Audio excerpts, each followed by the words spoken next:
Bienvenido a tu canal Aprendiendo Electrónica. En esta oportunidad voy a tratar el tema sobre las magnitudes eléctricas, tales como tensión o voltaje, intensidad o corriente y la resistencia eléctrica. Bien, definamos lo que es la tensión o voltaje.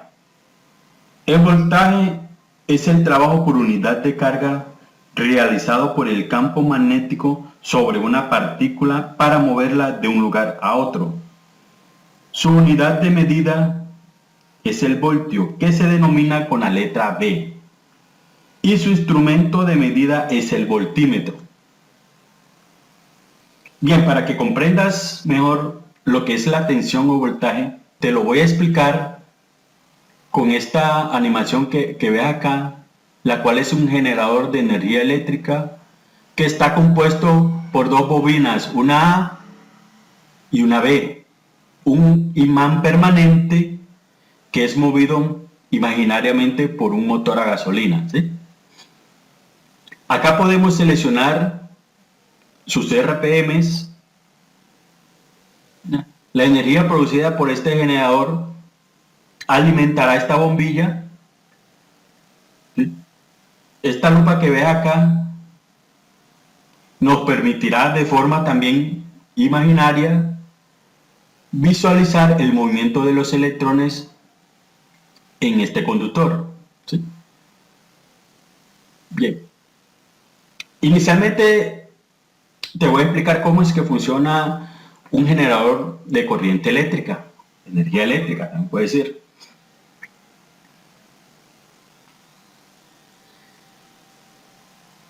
Bien, cuando el imán inicia su movimiento y está en esta posición, los electrones que están contenidos en estas espiras que ustedes ven acá de cada bobina están quietecitos, ¿sí?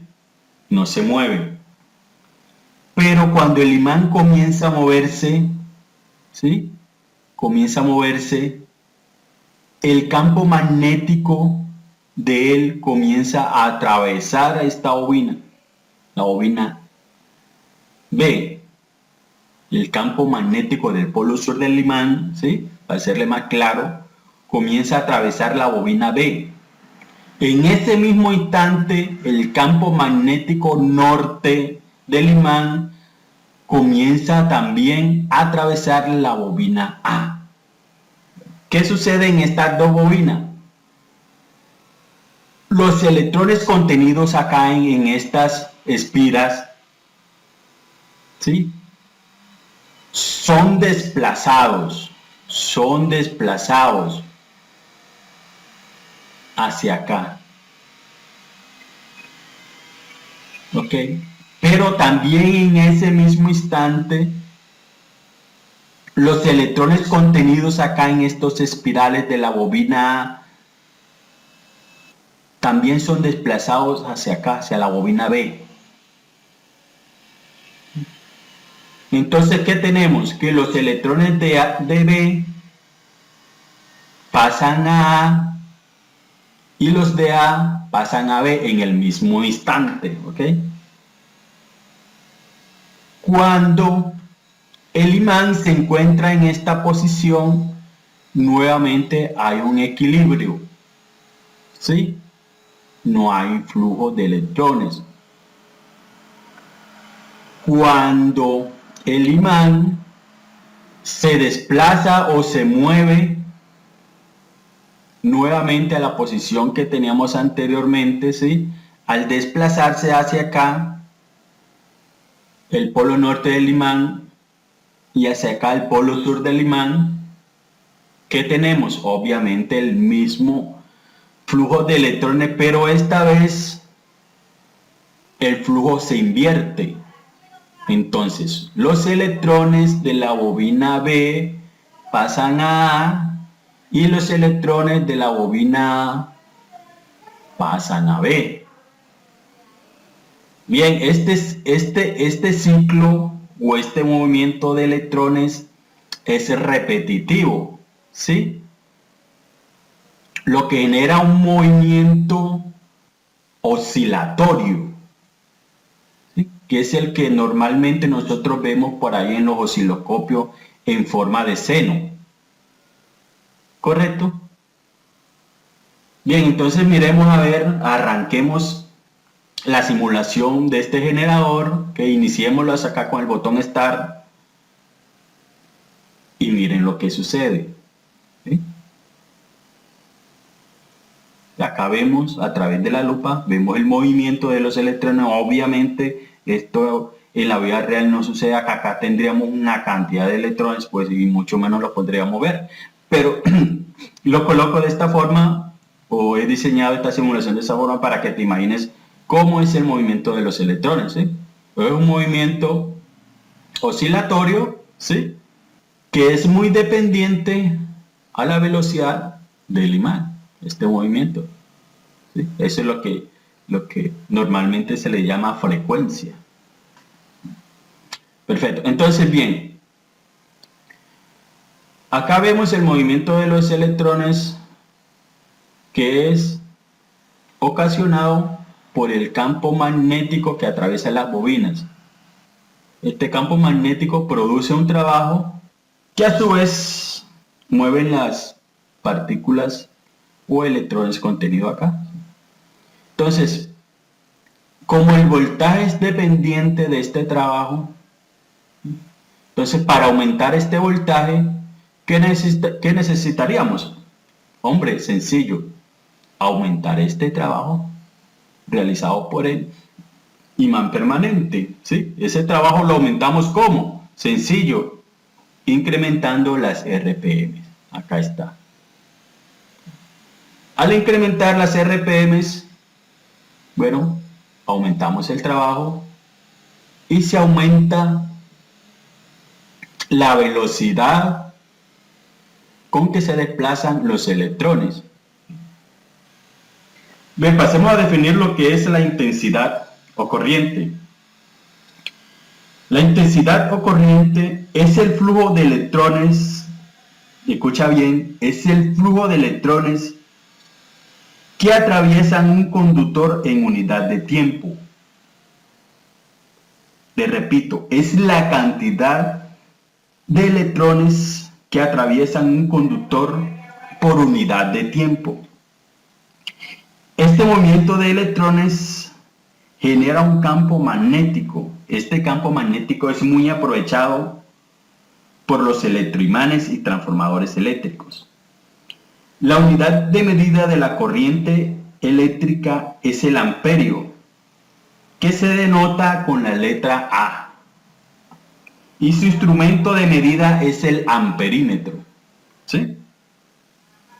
Bien, entonces con la misma simulación que utilizamos anteriormente, voy a explicarte el concepto de corriente eléctrica, pero de una forma práctica. ¿Bien? ¿Sí? Bien, entonces como miramos anteriormente, estas bobinas de acá están contenidas por X cantidad de espiras, ¿sí? Entonces, ¿qué le vamos a hacer a este generador de corriente eléctrica para demostrar un aumento del flujo de electrones que atraviesan este conductor acá? Bueno, muy sencillo, ¿sí? Si a estas bobinas las modificamos, ¿sí?, incrementando el calibre de estos alambres o de sus espiras, ¿qué vamos a obtener? Estaríamos incrementando la cantidad de electrones en cada una de ellas. Es lógico, ¿cierto? Bien, entonces hagamos eso. Entonces, ¿qué sucedería? Obviamente vamos a obtener mayor flujo de electrones